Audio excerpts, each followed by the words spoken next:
Sugante bakal comeback siga King Persib di babak kedua, tapi hese beda kelas kalah kumaha oge malah kembali kebobolan 2-0 dan pada akhirnya mental pemain runtuh kudu diajar ke King Persib siga nama ieu mah. Bercanda kade bercanda.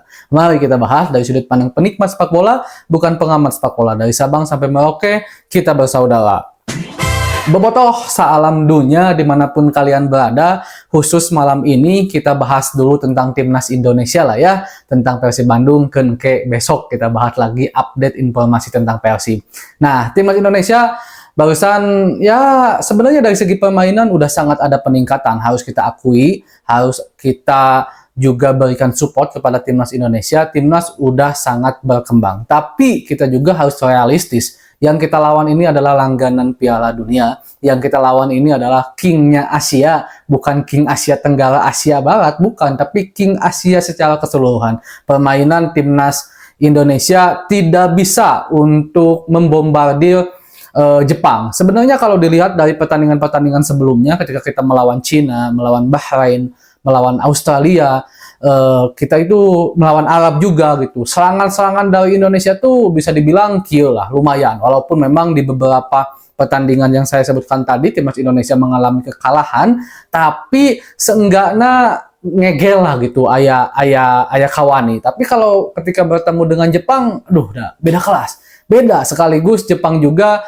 memperlihatkan dan mengajarkan cara bermain bola kepada timnas Indonesia tanpa harus banyak lari-lari, hanya dengan passing-passing yang simple dan penempatan posisi yang tepat bisa menciptakan satu permainan yang ya kelasnya beda lah untuk di Asia. Bahkan kalau saya pribadi, pendapat saya pribadi, Jepang itu memang yang terbaik di Asia. Dari segi permainan beda banget, tidak ada gameplay di negara di Asia yang menyamai Jepang. Yang paling agak sedikit dekat mungkin Korea lah ya, Korea Selatan. Dan sisanya, walaupun Iran lagi alus-alusnya gitu kan di Asia untuk sekarang-sekarang, tapi tetap dari segi game plan permainan tuh beda jauh, beda jauh. Jepang itu udah sangat berkembang, DNA mereka walaupun posisinya di Asia udah DNA Eropa banget, ya ini tidak lepas juga dari berhasilnya pemain-pemain asli didikan Akademi Jepang yang bermain di luar negeri di Eropa. Bahkan kalau saya nggak salah, hampir 99%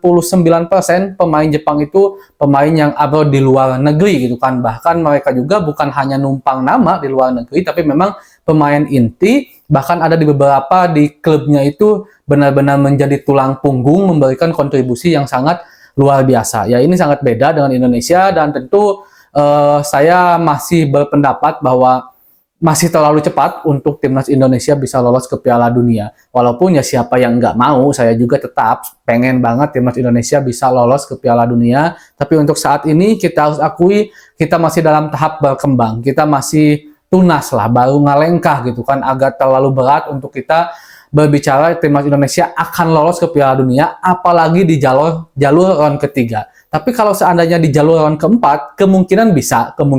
Walaupun lagi-lagi faktor luck, faktor keberuntungan juga bisa menentukan.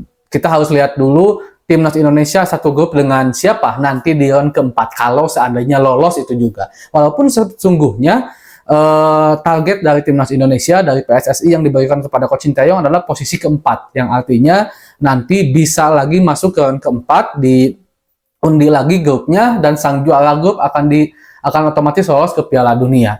Nah, ini satu target yang sebenarnya cukup bisa dibilang rasional sekali, realistis sekali, seharusnya bisa ya. Seharusnya bisa. Walaupun pada akhirnya kita gagal mendapatkan poin maksimal ketika kemarin melawan Bahrain dan juga China gitu kan. Itu sangat disayangkan sekali karena sebenarnya target kita itu mendapatkan 12 poin dari hasil mengalahkan Cina dan juga Bahrain, entah itu di kandang mereka atau juga di kandang kita di Indonesia. Sekarang timnas Indonesia tinggal fokus aja untuk melawan Arab Saudi. Mau kita berbicara tentang taktikal dari segi apapun, dari komposisi pemain apapun, ya kita tetap harus akui Jepang itu ada di atas kita. Mungkin ada 1 atau 2 level di atas timnas Indonesia. Jadi bagi saya pemain manapun yang diturunkan, walaupun Kevin Dix bisa bermain misalkan sampai menit akhir, tetap bagi saya tidak akan mengurangi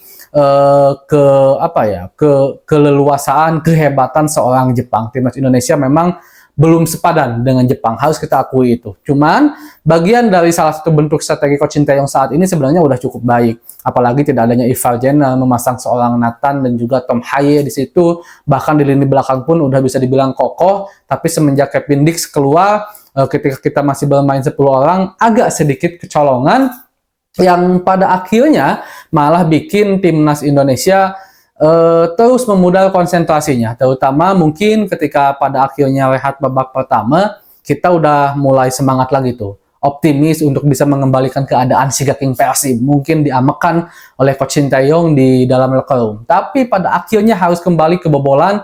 Bagi saya ini bukan hanya tentang kesalahan dari Ijes dan Martin Fest aja di gol ketiga, enggak, tapi memang kita harus akui Jepang main dengan penuh semangat. Segini sebenarnya udah agak dikendorin sama Jepang dengan mencadangkan Kubo. Bahkan dari segi bermain pun tidak terlalu cepat sebenarnya. Jepang benar-benar sabar, benar-benar terapi lah muncul bahasa Sunda nama. Tapi ya inilah tim langganan Piala Dunia. Inilah tim yang sepak bolanya udah bisa dibilang maju. Bahkan beberapa kali menghempaskan negara-negara langganan juara Piala Dunia ketika Piala Dunia, dan Jepang sih udah dipastikan menurut saya akan lolos ke Piala Dunia langsung lewat jalur round ketiga dan juga sebagai pemuncak klasemen. Karena memang harus kita akui sekarang kualitasnya sangat jauh berbeda, dan timnas Indonesia masih memiliki kesempatan, sangat-sangat banyak memiliki kesempatan. Mungkin yang paling utama sekarang itu kita bisa menang dulu lah lawan Arab Saudi. Bagi saya tidak ada kata untuk imbang, apalagi kalah ya.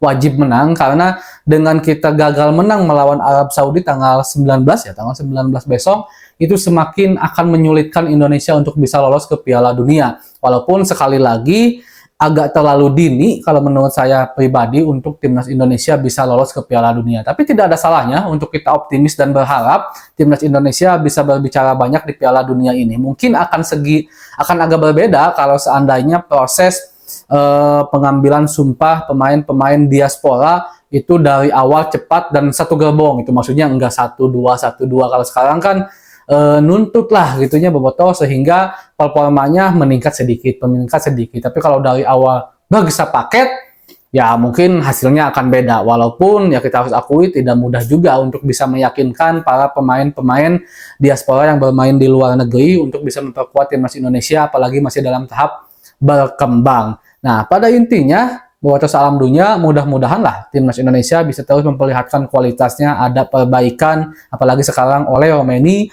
dikabarkan akan down deal dengan timnas Indonesia, akan disumpah, tapi sepertinya akan diproyeksikan untuk bulan depan ya, bukan untuk pertandingan saat melawan Arab, karena memang harus kita akui kita butuh banget seorang striker. Sebenarnya masalah timnas itu sama dengan masalahnya Persib Bandung kemarin, yaitu bermasalah di lini serang. Pada akhirnya ketika bola itu dialirkan ke depan, lini tengah frustasi, lini belakang juga frustasi karena bola terus aja gitu kan berkeliling di posisi itu di tengah dan belakang, karena ketika ke depan lagi-lagi lepas. Jadi timnas Indonesia harus memiliki karakter pemain nomor 9 seperti David da Silva yang kuat, sangat-sangat kuat di depan.